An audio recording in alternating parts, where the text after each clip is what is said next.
O neseniai ūkininko vadeles perdavė savo sūnui Arvidui. Aš kartais pagalvoju, gočiu, nu kaip ir viską suspėjai. Aha, mus atėjai miega, nei valgo, nei nieko. O šalia merogi pasižiūrėk, dėdenį. Taigi 2016 metų Lietuvos mažosios sostinės didžiausia, gražiausia gaspadinė, tai Veprių seniūnė Dalia Urbonienė. Jaunimai! Štai matote, Deltuvos seniūnija. Mums Deltuva tai kraštas, kuriame bitininkystės ir sodininkystės mokslus baigė rašytoja, publicistė Gabrielė Petkevičaitė Bitė. Mums Deltuva kraštas, kuriame vyko Prancūzijos-Rusijos karo Deltuvos mūšis. Bet ar žinot, mėlieji, kad tai viena seniausių gyvenviečių Lietuvoje. Ir čia pirmą kartą kovose su bolševikais buvo panaudotos Lietuvos kariuomenės patrankos. Va ir Lidūkų seniūnija, pasižiūrėkite, kokie gražus. Ši seniūnija garsi ne tik ūkininkais, bet ir tautodailininkais, dailininkais, čia gimusiais mokslininkais. Lidūkų seniūnija gimęs ir gyvena tautodailininkas, medžio drožėjas, skulptorius, Respublikinės premijos aukso vainikas, 2-kart laimėtojas Rimas Sinkevičius, o šiandien seniūnija demonstruoja įvairius drožinius, gražius didelius šaukštus, netradicinės šakes, įvairių formų senovinius kočėlus, kultuvės, lygintuvus, skaitliukus, nu viską, ką tik galima surinkti. Pasveikinkit Pabaiskos seniūniją! Ji išsidėsčiusi gražiose apylinkėse, kur nemažai gamtos ir kultūros paminklų. 1435 metais čia įvyko vienas didžiausių mūšių dabartinės Lietuvos teritorijoje. Šiandien seniūnija demonstruoja šio mūšio epizodą.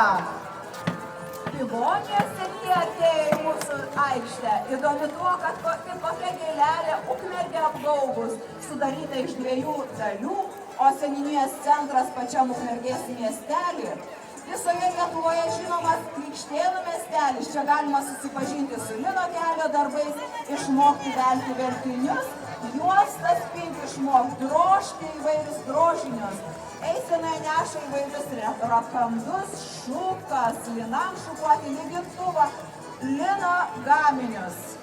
Štai atžygiuoja Siesikų seniūnija, paplokit, mėlieji, nes tai vienas labiausiai nutolusių nuo rajono centrų seniūnijų, bet garsi savo architektūros paminklais, amatų namais, gerais muzikantais, darbščiais kūrybingais žmonėmis ir žuvienė.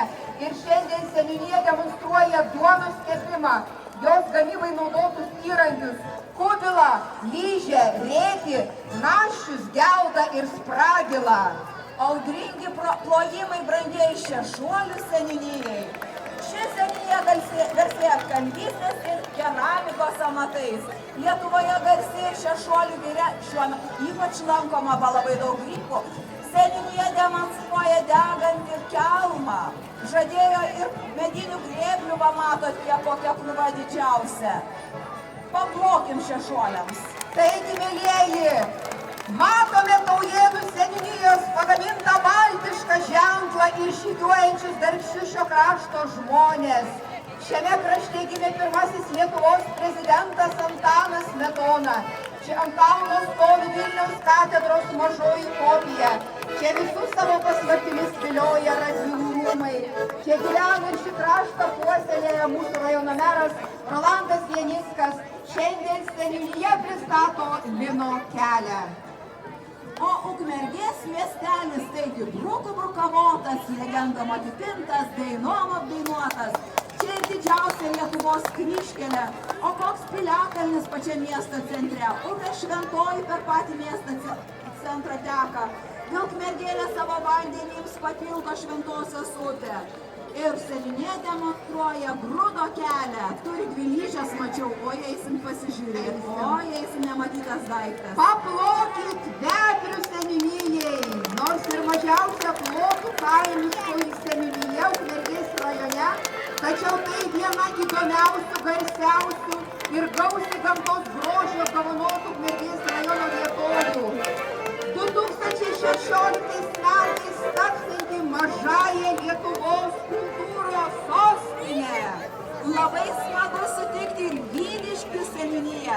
Ji pati didžiausia gyventojų skaičiumi Ukmergės rajone. Garsėjo tramvėjaus atlaidais, dainingais žmonėmis. Šiandien seniūnija demonstruoja 20 amžiaus pradžios tekstilės gaminius ir priežiūros techniką. Vipkus, siuvimo mašiną, vertimo ratelį mačiau, kočėlą, kubiliuką, liptuvą takur anglimis, skalbimo tarką ir labai daug gražių visokiausių tekstilės gaminių. Jūsų dėmesiui Želvos seniūnija. Ar žinojate, kad iš žemės yra vienas nederlingiausių rajone, tačiau čia yra vienas iš didžiausių rajone ekologinių ūkių.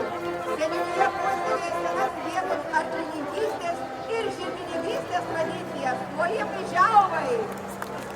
O Žemaitkiemio miestelis stovi ant lygumo, pro eina vieškelėlis, kaip plentas lietumo. Žemaitkiemio vardas Lietuvoje išgarsėjo 1903 metais. Nukrito meteoritą. Šiandien seniūnija demonstruoja liktarnes, žvakes, liktorėlius, žadėjo lempą išskopti iš buroko, o dar balaną, fanaras, O mūsų eisenos pabaigoje matote iš visų rajono kaimų suvažiavo